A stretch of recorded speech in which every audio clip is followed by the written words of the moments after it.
안녕하세요. 오늘은 신명기 5장의 말씀을 가지고 듣고 배우고 행하라, 이런 하나님의 은혜를 함께 나누겠습니다.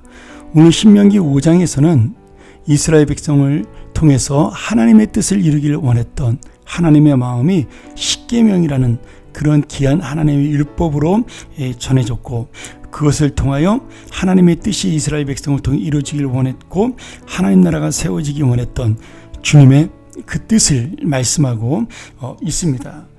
그래서 출애굽기에 나왔던 십계명을 다시 한번 신명기 5장을 통해서 말씀하시면서 우리에게 이 말씀을 듣고 배우고 행하라, 이렇게 요청하고 있습니다.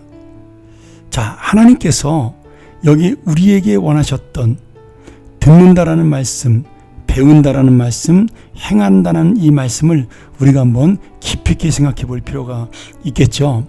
여기 듣는다라는 것은 우리가 하나님의 말씀을 지금 찾는다와 같습니다. 지적인 어떤 우리의 열망과, 그리고 하나님께서 무엇을 원하시는, 기뻐하시는, 그리고 명하시는 일이 무엇인지를 찾는 그러한 깊은 묵상의 의미를 가리킵니다. 그래서 로마서 10장 17절에 뭐라고 되어 있습니까? 믿음은 들음에서 나고 들음은 말씀으로 말미암는다, 이렇게 되어 있습니다. 그러므로 내가 하나님의 말씀을 정말 열린 마음으로 온전하게 들음으로 하나님의 뜻을 깨닫고 하나님의 기뻐하시는 뜻이 무엇인지를 생각하는 것이 굉장히 중요한 믿음의 자세죠. 오늘 그래서 우리가 듣는다라는 이 말씀을 기억하기를 소원합니다. 두 번째로 배운다라는 말씀이 1절에 또한 나옵니다. 이 배운다라는 것은 내가 지금 내 마음을 열고 이 말씀을 받아들이는 마음의 정적인 동의를 가리킵니다. 디모데후서 3장 14절에 나온 것처럼 너희가 배우고 확신한 일에 거하라. 이 말씀은 내가 배운다라는 것은 그 말씀이 진리이기 때문에 그 말씀을 받아들인다는 것과 같은 거죠. 그러므로 이 듣는다라는 말씀에 이어서 내가 이 배운다라는 말씀은 전적으로 내가 들었던 말씀에 대해 동의한다라는 그런 순종의 마음이 담겨져 있습니다. 그리고 마지막으로 행한다라는 말씀이 나오는데요.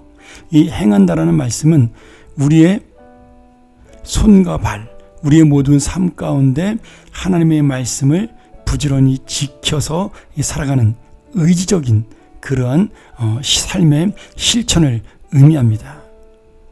오늘 이 말씀을 통해서 다시 한번 우리가 삶의 열매를 어떻게 맺어야 될 것인가를 보여주는 귀한 교훈이죠.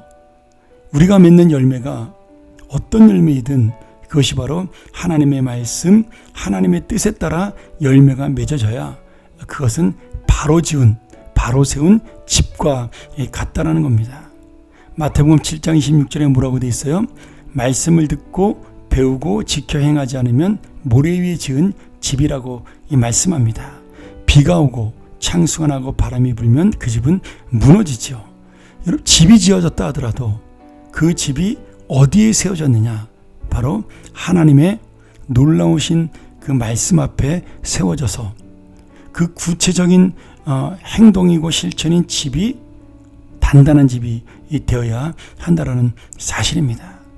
오늘 이 듣는다, 배운다, 행한다라는 말씀은 어떻게 보면 믿음의 3요소인 지식과 신뢰와 동의와 같은 의미를 가지고 있습니다. 그러니 오늘 믿음이라는 말씀과 오늘 이 말씀대로 내가 산다는 순종이라는 의미를 우리가 같은 의미로 바라보면서 다시 한번 말씀 앞에 단단하게 세워지고 든든하게 서며 그리고 순종하여 하나님이 원하시는 열매를 맺는 귀한 인생이 되기를 주의 이름으로 간절히 축원합니다. 함께 기도하죠. 하나님 아버지, 내가 믿는다라는 것, 그것이 순종한다라는 것임을 깨닫게 하여 주시옵소서. 지식적으로 끝나지 아니하고 내가 마음에 받아들이는 것으로 만족하지 아니하고 그것이 정말 전적인 동의가 되어 주님을 신뢰하는 삶의 실천으로 나아가 복된 하나님의 뜻을 이룰 수 있는 그러한 삶, 하나님과 함께 나아가는 순종의 삶으로 나아갈 수 있도록 인도하여 주옵소서. 예수님의 이름으로 기도하옵나이다. 아멘.